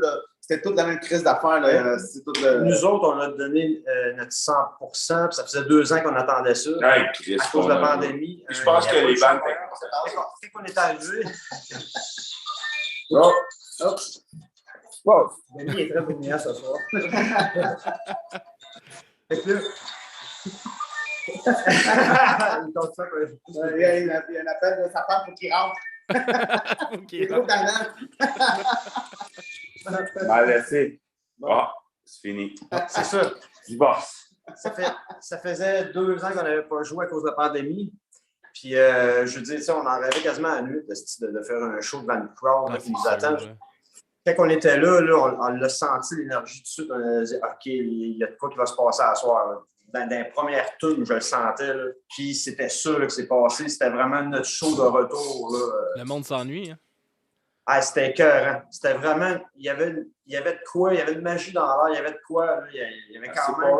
Il y avait une bonne énergie. Puis Barf, je veux dire, c'est les gens qui nous donnent cette énergie-là aussi. Là. C'est vraiment ça, un show. C'est l'interaction, la synergie avec la foule. Ouais, en fait, je te dirais que... Il y en a eu une en tabarnak ce soir-là. Je te dirais que quand on joue dans une salle comme ça, à 400 personnes, on doit connaître au moins 200 des 400 personnes qui sont là-dedans. Non, ouais.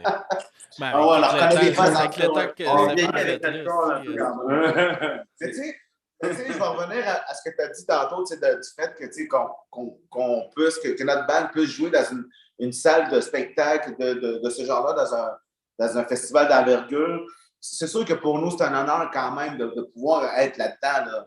Puis honnêtement, d'avoir fait ce show-là, si on n'avait pas eu ce show-là, le studio TD, je pense qu'on n'aurait jamais été dans nos choix parce que de choisir cette salle-là, parce qu'on n'a jamais mis nos pieds là-dedans. Puis c'était écœurant, cette salle-là, sérieux, la méchante. C'est une belle salle. Le son, il est très clair, il est séparé. Quand le tech fait bien sa job, en tout cas, c'était super. Tout le côté technique, la richesse de la salle. En tout cas, moi, j'ai vraiment adoré jouer dans cette salle-là, sérieusement. Très belle équipe, super sympathique. C'est juste que ça s'appelle TD. Mais tu sais, le monde ne ça sait contre même la pas. banque, non. Mais même sur les passes, c'est écrit Studio TD, anciennement l'Astral. Entre parenthèses.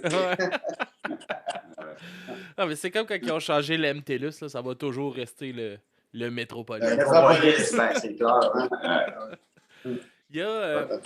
Il y a Phil, c'était une question un peu plus pour Marc, mais peut-être que vous en aurez entendu parler avec les années. Mais est-ce que vous savez s'il y a eu des répercussions sur des feedbacks de la famille de Félix Leclerc quand ils ont fait le petit bonheur justement avec Groovy? En avez-vous entendu parler? En fait, je sais que son fils était très positif à l'idée. Là. Oh, il est parti. Non, vous êtes C'est bon. D'abord. Yes. Voilà. Ouais, si je me souviens bien, là, Groovy, il a toujours un bon rapport avec le fils de Félix Leclerc qui a fait comme un documentaire puis tout avec. Ouais, ça a toujours bien passé. Yes. En fait, c'est bizarrement, Marc m'a raconté ça comme anecdote dans un show où est-ce qu'ils ont joué le petit bonheur, il y avait freaking Michel Rivard, tu sais. Il dit c'est tellement cool, quel honneur de faire ça, tu sais. Évidemment, on n'a pas pu s'empêcher de faire une petite tourne de Michel Rivard pour Noël. Il faut la ramener, cette tournée, c'était très cool. C'est vrai? On ne l'a pas mis sur l'album parce que c'est sur l'album de Noël, parce que c'est soi-disant une tourne de Noël. Mais elle aurait facilement pu être la 6e cover de l'album. OK. Puis, il s'appelle 23 décembre. 23 décembre, c'est ça. Ah ouais, fait que c'était un peu ça. La première cover qui a donné le... Oui, c'est vrai. Premier cover qu'on a fait. 23 décembre. Avec le 2.0 comme le dit. T'es-tu dans le cadre de Noël dans la rue, ça? Ouais, de Noël in Extremis, l'album qu'on a sorti, qui est sorti en 2019. 18. Non, juste avant. Ça a fait des portes de mémoire. 2019. Aviez-vous participé à Noël dans la rue? Les amis, Paul. Avez-vous participé à Noël dans la rue? J'ai un blanc là-dessus. En fait, Barf était dans le Noël dans la rue 1 et 2. Ouais. Ouais. Puis en fait, les deux albums, c'était les chansons de Barf qui ouvraient les albums. Qui était Minuit chrétien. Ouais, Minuit chrétien. Minuit chrétien et Sainte-Nuit. Sainte-Nuit. Ouais. Ça, c'est dans le 1 et 2. Avec le chanteur d'opéra. Qui est très dark. Puis justement, encore dans le Noël in Extremis de 2019. Laisse-moi finir. En 2019, mais c'est aussi la chanson de Barf qui ouvre l'album. Oui, et le chanteur d'opéra, c'est le père de Philippe Langelier de Bukaki. Qui est le cousin de Peter Jackson. Yeah! C'est là qu'on se rend compte que le milieu de la musique est petit en esti, pareil. Oui, c'est un village. Ah oui. Puis, tu sais, justement, on parle justement de ça, c'est petit comme milieu. C'est quoi, vous trouvez ça important? T'sais, vous en faites vraiment beaucoup là, des featuring avec d'autres chanteurs, d'autres bands, puis tout ça. À quel point vous trouvez ça important de faire ça? En fait, important, je pense que c'est plus le côté le fun. Moi, je trouve que c'est... hey man, c'est fun d'inviter un ami, là, jouer dans l'album, puis en même temps, ça va toujours amener, c'est mon côté personnel, surtout dans Barf, c'est que ça amène toujours une particularité à des chansons. Ça vient toujours à donner une petite épice de plus. Puis je peux permettez-moi de pitcher un peu mon band Anonymous. Anonymous sont tellement poches là-dedans, ils veulent jamais inviter des gens. On veut juste travailler avec mon oncle Serge, c'est tout, câlisse. Ah, mais tu sais, des fois, on se dit, hey, on dirait, non. Excusez-moi d'avoir été bitch, Daniel, Oscar, Jeff. C'est une scène Anonymous. Mais c'est ça, mais pour vrai, dans le bar, c'est ce que j'aime, c'est que le fait d'avoir, tu sais, ça donne toujours des petites épices de le fun, puis, tu sais, justement, encore avec Joe Evil, man, tout de suite, là, l'épice du keyboard, c'est écœurant. Ah ouais. La mantra avec Croteau puis Vince Peak, les vocales, tout ça. C'est toujours des artistes qu'on respecte et qu'on voudrait avoir sur la musique qu'on va faire. Puis des fois, on arrange la musique en conséquence qui va être là aussi. Et on a tout le temps hâte qui arrive dans le local, jamais avec nous autres, faire la tune. C'est ça, c'est ça. Ça donne tout le temps le petit côté, c'est le fun d'avoir un chum, parce que tu vois du monde, tu sais, que. On a toujours côtoyé, tu sais, c'est des amis c'est des gens qu'on connaît depuis tellement longtemps. Ah ouais. Ouais. En tout cas, moi, en tout cas, je vais juste faire une parenthèse là-dessus. C'est comme, on a toujours été consciencieusement, on fait ça parce qu'il y a beaucoup de compétitivité dans la musique metal underground. Il y a toujours ça. Ouais. Le fait de faire ça fait qu'il y a un petit peu plus de rassemblement. Souvent, ouais, mais c'est pas par rapport à... Non, mais ça aide à ça. Mais nous autres, à notre époque, c'était important de faire une espèce de lien, d'aller chercher les gens au lieu de compétitionner directement, parce que ça peut être ça. Parce que c'est ça dans le monde. Tout le monde compétitionne contre l'autre. Je suis un meilleur band que toi. Je suis un meilleur guitariste que toi. Il y a de l'entraide. Il y a beaucoup de... Non, mais... avec les line-up de tour. Oui. Non, mais je fais juste te dire qu'à l'époque, nous autres, c'était important qu'on ait ce front-là d'union. Moi, c'est drôle que tu parles de ça comme ça, parce que pour moi, mettons... tu sais, dans l'univers plus podcast punk puis tout ça, moi au début je chantais beaucoup ça aussi. Puis c'est moi que tranquillement j'ai commencé à aller chercher un peu tout le monde puis ramener tout le monde puis essayer qu'à la place qu'on soit un contre l'autre, parce que c'est bien plus, on va aller bien plus loin si on est tous collectifs ensemble puis qu'on là moi j'ai commencé à inviter tous les autres podcasts à venir faire des critiques d'albums, parce qu'on fait aussi des critiques d'albums sur le podcast, à venir avec nous autres en faire. Puis il y a un moment donné, pour Noël, on a reçu, je pense, 10 ou 11 podcasts différents qui sont venus enregistrer chacun des critiques d'albums. On s'est tapé des enregistrements, pendant le temps des fêtes. Je me suis plus capable d'entendre de la musique de Noël, là, cette année-là. Puis toutes sortes, là, les Beach Boys de Noël. On a fait Twisted Sisters de Noël. Il y en avait, asti, là. Il y a pas King Diamond aussi, asti. Ah, il y en a, Chris. Tout le monde a leurs asti d'albums de Noël. Là. Ben oui, hein. Puis on a fait Afro Man, il y a un album de Noël. Là. Afro Man, c'était que... Cold 45 Christmas, là.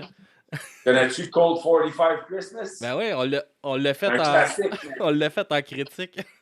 Un classique, man. On a fait Noël dans la rue 1, 2, 3 avec le Clash Podcast, qui est encore, des fois je vais sur nos Spotify, c'est dans nos affaires qui pop le plus souvent dans les épisodes les plus écoutés de la semaine. Noël dans la rue 1, 2, 3 au mois de juin. OK. Il va peut-être trop chaud, il a besoin d'un petit rafraîchissement. Mais je trouve ça super important, tu sais, qu'on se tienne, puis que justement dans les bands aussi, que le monde se tienne, parce que c'est ensemble, de toute façon, qu'on va créer la communauté. Là. C'est pas en essayant de tout le monde se pogner une petite part, puis de, tu sais. Puis, tu sais, moi, j'ai essayé de faire mon podcast. C'était plus de même avant, nous autres, parce qu'à l'instant, les styles sont tellement différents, les scènes sont différentes par rapport aux styles. Tu sais, les styles de métal, ils ont beaucoup évolué. En fait, il y a tellement de branches. Il y a tellement de branches. C'est ça qui fait qu'on se connaît plus. Ouais. Pour moi, c'est pas une compétition, c'est une question. Les styles sont différents. Fait que des fois, on va pas jouer trop dans les styles qu'on aime moins. C'est normal. Non, c'est normal. Puis, tu sais, moi, j'ai ouvert mon podcast aussi à plus de styles. Fait comme ça, tu sais, ceux-là qui ont, qui sont juste dans le punk, ou, tu sais, la majorité du monde avec qui je me suis connecté pour le podcast, c'est plus punk. Mais moi, je vais essayer de m'ouvrir plus grand public. On fait de la musique classique. J'ai reçu le gars de le directeur artistique du plus gros festival de musique classique au Canada, là, en entrevue. On va vraiment de partout. Là, puis aujourd'hui, je suis avec Barf. Là, mais c'est très rassembleur. Bravo. Puis, j'ai mis des first classiques sur mes disques. Puis, une fois de temps en temps, ils entendent un autre podcast de musique qui vient faire une critique d'album avec nous autres. Puis, ça les permet de découvrir. Puis, moi, c'est ça que j'essaie de bâtir. Puis, je trouve ça le fun parce que moi, c'est cette impression-là, justement, que ça me donnait de vous voir. Il y a tout le temps des featuring. Je pense pas qu'il y a un album qui n'a pas de featuring. Là, en tout cas, si jamais tu as fait sur le Tech Debt, tu penses à moi. C'est bon. C'est un spécialiste. Oui, tu viendras, viens faire une critique, puis amène-nous un album, puis tu viens faire ton tour quand tu veux. Ah oui, cool. Fait que t'as juste à C'était un podcast avec PB Rivard, j'avais bien aimé ça. Ah oui. Ah, ben oui, Chris, je l'ai écouté, tabarnak. Ah oui, merci. Je l'ai invité justement, PB, il devrait venir cet été là, faire une critique de Mastodon. Ah ouais, c'est son band préféré. Ouais, je sais, je vais y détruire ça dans la face. Non. Ben non. Mais c'est ça, comme que je disais, je trouvais ça le fun parce que ça me faisait penser à ce que moi j'essaie de faire avec les podcasts, justement. Puis ça me rattachait beaucoup au band. Puis tu sais, ça faisait. Moi, j'ai une grande sœur de 8 ans de plus que moi. Là. Fait que j'ai découvert Barf, j'avais comme 5 ou 6 ans. Puis j'écoutais Le Petit Poisson, puis j'étais « Oh, tabarnak, c'est bon, hein, Chris! » Puis là, je m'en dis à ma mère. Ouais, c'est pas votre tune, je le sais que c'est pas votre tune. Marc Lisa va jouer. Mais asti que moi, ma soeur m'avait fait découvrir ça, Barf, avec cette chanson-là. Puis là, j'avais 5 ans. Mets Le Petit Poisson! C'est tombé là. Ouais, fait, ça fait capoter. Puis je le vivais aujourd'hui, tu sais. J'ai fait jouer, moi je suis chauffeur d'autobus scolaire. Là. J'ai fait jouer Barf dans l'autobus aujourd'hui. Et tabarnak, je me suis fait lancer des regards. Ça, c'est le best. J'ai commencé ça smooth avec justement Whisky. Je me suis dit, on va les apprivoiser tranquillement. Puis après ça, j'ai mis la chanson d'Harmonium, Illégal. Puis après ça, j'ai mis Abyss, puis non, ça n'a pas. C'était monsieur, on peut changer de. Là, ça brasse, là, monsieur. Ils ont quel âge? Ça, c'était mon secondaire. Moi, j'ai un métalleux dans mon boss, puis lui, il tripait, là, des fois, je mets des affaires, il vient me demander c'était quoi cette bande-là? Ça, c'est toujours c'est le fun. Puis, j'ai une petite fille de 2 ans aussi. Puis, j'étais allé la chercher à la garderie, puis j'écoutais votre dernier album, justement, dans l'auto. Puis, elle est rentrée dans l'auto. Hey. C'est donc bien tout. Tout de suite, commencé à headbanger. J'étais comme, tu vas suivre mes traces, toi. C'est loin que ça se passe. Ouais, mais tu sais, c'est ça. Tu sais, c'est de quoi? C'est un exercice que je fais pas mal avec tout. Ce que je reçois au podcast ou ce qu'on écoute au podcast, je le fais jouer dans l'autobus pour essayer de mettre un peu les jeunes exposés à d'autres genres de musique. Puis, tu sais, vous trouvez ça dur à travers le temps, justement, tu sais, il y en a de moins en moins de jeunes, là. La scène tire un peu de la patte tranquillement sur la relève, là, surtout. Trouvez-vous ça un peu plate à voir aller? Ou... Ben, tu sais, je pense que tu as dit le mot magique, c'est d'imposer un peu aux jeunes de ce style-là. Tu sais, aujourd'hui, avec la musique qui passe partout, là, notre style de musique ne passe. Le métal, Sound of Silence, The Disturbed. C'est comme, ça va toujours rester comme, faut que c'est très niché. Tu vois que dans le fond, on n'est pas exposé. Nos jeunes ne sont pas exposés à notre musique, tu sais. Vraiment pas, ni à la radio, ni puis en fait, les jeunes, ils vont, même dans leur channel YouTube, qui regardent, tout ça. Tu sais, c'est très moderne, c'est très. Puis les algorithmes proposent juste ce que le monde aime, puis ce que tu écoutes. C'est ça. Puis... Fait que, tu sais, je pense qu'on c'est surtout nous qui vient de la musique locale, du métal, chanter en français. Écoute, on est métal, on est dans ce côté, on chante en français encore plus de côté, puis un peu plus guttural encore plus. Fait que, tu sais, c'est un peu difficile d'aller chercher la jeune d'aujourd'hui. La question, bon, c'est difficile à répondre. C'est-tu parce que on les accepte pas? C'est-tu on est trop vieux pour eux? Des fois, pourtant, ils vont aimer justement les Slipknot. Ouais, mais moi, je pense en fait que souvent, c'est une fluctuation, mais c'est clair que la musique underground, c'est là depuis les années 60, ça disparaîtra. Non, c'est pas à disparaître, mais la relève se fait de plus en plus rare, je pense. C'est plate parce qu'ils sont de moins en moins exposés. Il n'y a plus de place all age pour aller quasiment. Tu veux aller voir un show. Honnêtement, moi, je pense que c'est ça, c'est la culture du show qui était vraiment importante quand on était jeune, aller voir des shows. C'était là que tu sortais, tu avais du social, tu voyais tes amis. Maintenant, je veux juste passer quelque chose. Moi, j'ai l'impression que c'est qu'on espère que ça va sauter une génération, là, c'est sûr. La musique électronique, puis la musique constante aussi. Qu'est-ce qui marche? C'est des métronomes. Tu as du bass drum, là, du dance music, c'est des bass drums constants tout le temps. Nous autres, il y a beaucoup de changements dans la musique qu'on écoute. C'est pour ça qu'on n'est pas capable d'écouter une constance tout le temps, même avec un bass drum, tout ça. Musique électronique. Dans la musique rock, il y a beaucoup d'interaction. Le musicien, il y a de l'interaction avec l'instrument. Puis c'est beaucoup visuel aussi. Puis ça revient, tu vois de plus en plus des musiciens là, qui sont des YouTubers, qui font des passes super extravagantes, super techniques. Je veux dire, ça va revenir, la virtuosité ou la capacité de jouer du rock puis de le transmettre à ton public, l'énergie qu'il a à mettre sur son instrument, ça va revenir. C'est ça, j'ai rien à... Ah non, ça ne disparaît jamais. Ça disparaît jamais. De l'autre côté, il y a aussi le tu sais, je trouve aussi qu'il y a de plus en plus de musique solitaire. C'est-à-dire que beaucoup de personnes qui jouent seules avec leur ordi, ils vont sortir un projet. Ouais, c'est vrai. Fait que ça aussi, ça crée un autre trip. C'est plus des affaires très, très solitaires. Aussi, très individuel. C'est ça, la création individuelle, tout le monde des affaires. Tu vas faire ton show, tu vas peser avec ton pied sur ton keyboard qui part, qui joue des beats, tu vas t'accompagner. Aujourd'hui, la musique est Les gens tripent sur la vision de quelqu'un qui est check sa vision. Ben oui, on est dans la vidéo, on est dans la Aujourd'hui, c'est très individuel comme manière, justement, la musique. Mais la musique, beaucoup, là, des duos. En fait, Steve Vai et tous les virtuoses le faisaient depuis longtemps. Oui, mais ça vient de l'époque classique, de l'époque romantique, jusqu'à les virtuoses, ils faisaient un show. Oui, mais là, on parle de virtuoses, mais moi, je parle parce que la musique, c'est pas aussi de musique populaire. C'est pas juste de virtuoses, c'est de la musique. Mais aujourd'hui, il y a des virtuoses, des arrangements aussi. Il y a des groupes rock, que tabarouille, il y a Check News, n'importe quel batteur qui arrache comme des. Oui, mais en fait, il va toujours en avoir. Mais je trouve qu'il y a beaucoup plus de trucs. C'est solitaire. J'ai l'impression. Surtout avec la passe qu'on vient d'avoir, que personne ne pouvait se voir, c'est encore il y a des musiciens de salon qui n'ont jamais sorti. Tes voix jouées sont super là, mais t'es mis sur un stage.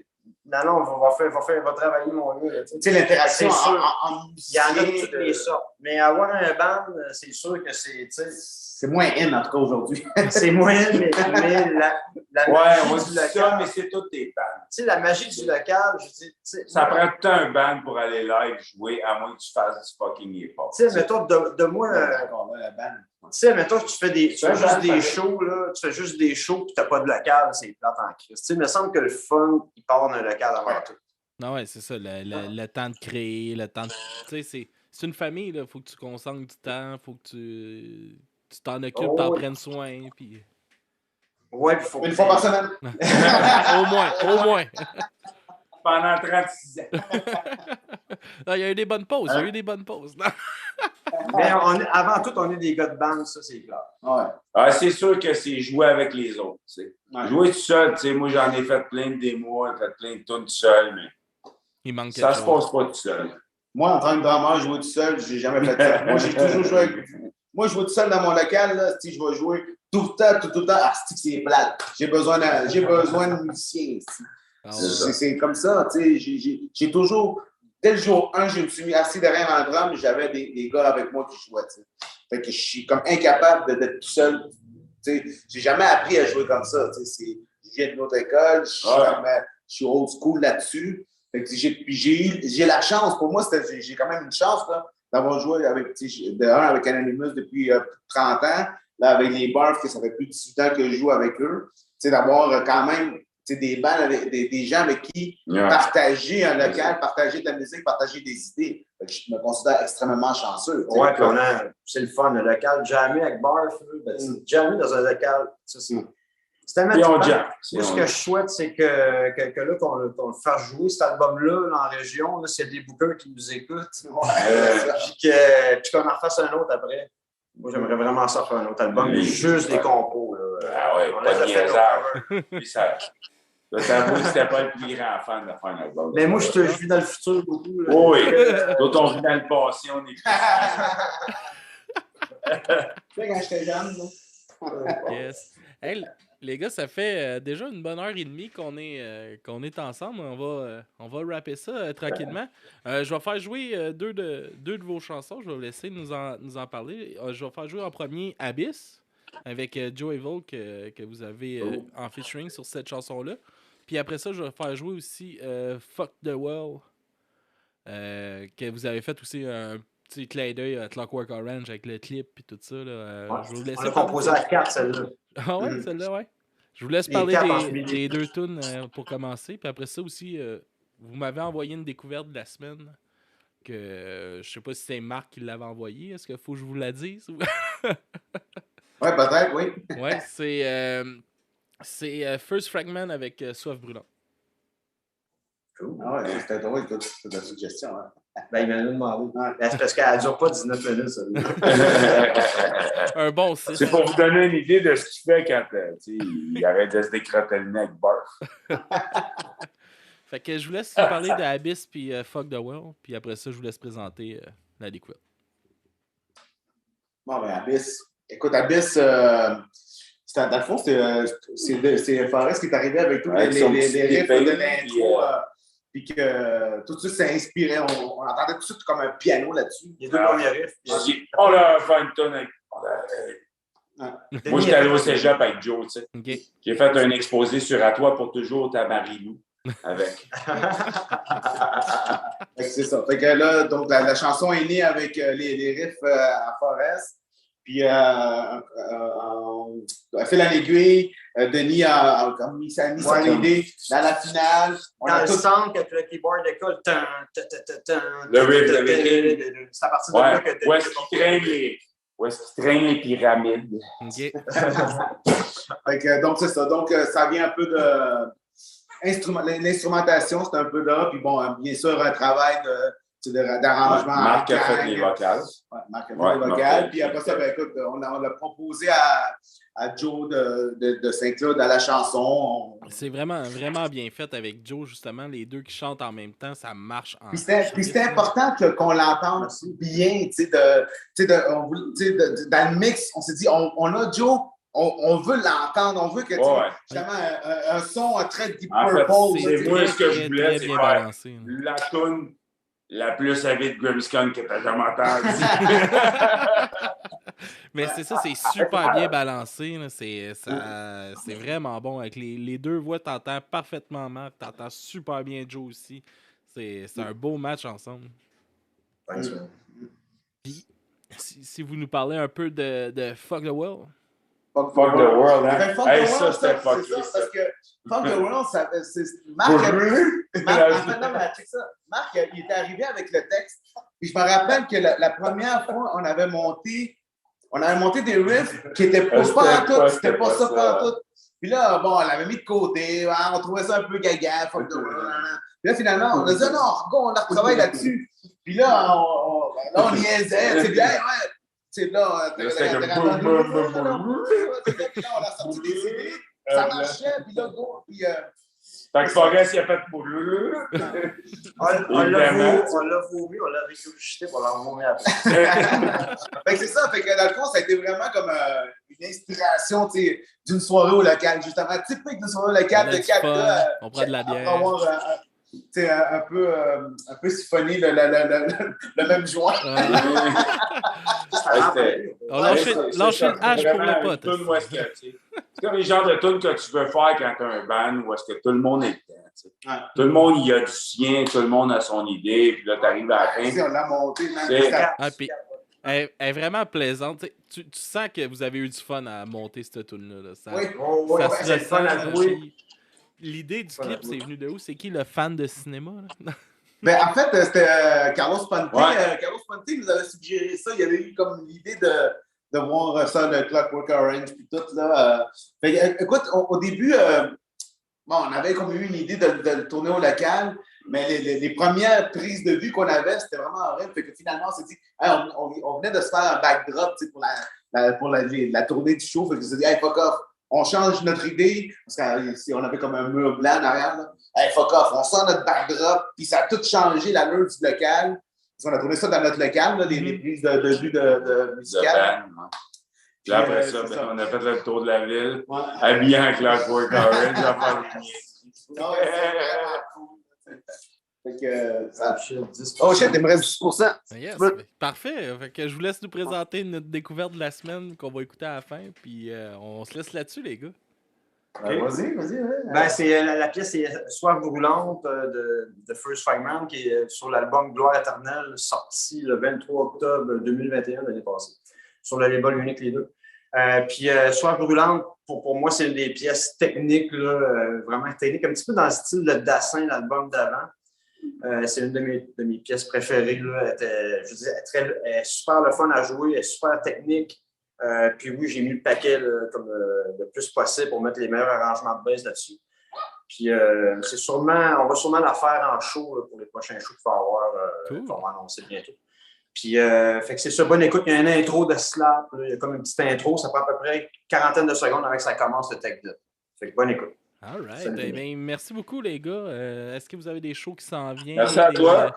Des affaires un peu pour cet été? Les shows qu'on va faire pas mal pour cet album-là restent pas mal plus à l'automne, d'après moi, à partir de septembre, octobre, novembre, dans ce coin-là. Mais écoute, on a juste hâte d'aller chez vous, de voir tout le monde le plus possible au Québec. Puis écoute, on est prêts. On n'attendait que ça. On est prêts. On s'est bien dérouillé au Franco. Yes. Là, on est prêts à rocker. J'ai hâte de venir vous voir, les gars. J'ai hâte de venir entendre cet album-là en live. Puis d'entendre les vieux classiques de Barf. Me rappeler mon âge de 5 ans. Puis... non, mais merci beaucoup, les gars. C'était super le fun de jaser avec vous autres. Puis on se reparle. Puis mais que vous refaites d'autres affaires, vous venez présenter ça n'importe quand. Puis on s'arrange pour faire ça en présentiel. Prochain coup, au pire, ça serait le fun aussi. Fait que, tout à fait. On se laisse sur Abyss, sur Fuck the Well, puis Soif brûlante. Puis merci les gars. Pour du bruit à mes oreilles, vous pouvez nous suivre partout. Vous le savez où. Là, je ne répéterai pas tout encore. Bonne semaine tout le monde. Puis à la semaine prochaine. Merci encore les gars. Au revoir. Salut tout le monde. Salut Alex. Bonne soirée. Bonne soirée. Bonne soirée à vous autres.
preuve disparue de l'emprise du fentanyl me met un gun ça attend comme un fade-out d'Alzheimer à coup de tomahawk, de rapace à cravate, fuck the world, du menton d'apocalypse. Les preuves disparues de l'emprise du fentanyl me met un gun ça attend comme un fade-out d'Alzheimer à coup de tomahawk, de rapace à cravate, fuck the world, du menton d'apocalypse. Les preuves disparues de l'emprise du fentanyl me met un gun ça attend comme un fade-out d'Alzheimer à coup de tomahawk, de rapace à cravate, fuck the world, du menton d'apocalypse. Menton d'apocalypse. Menton d'apocalypse. Menton d'apocalypse.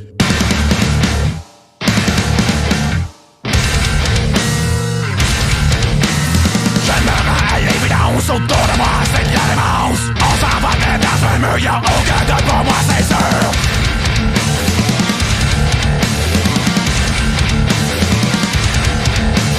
J'ouvre les yeux et c'est clair, y'a une menace nucléaire à la merci de deux titans qui se comportent comme des enfants.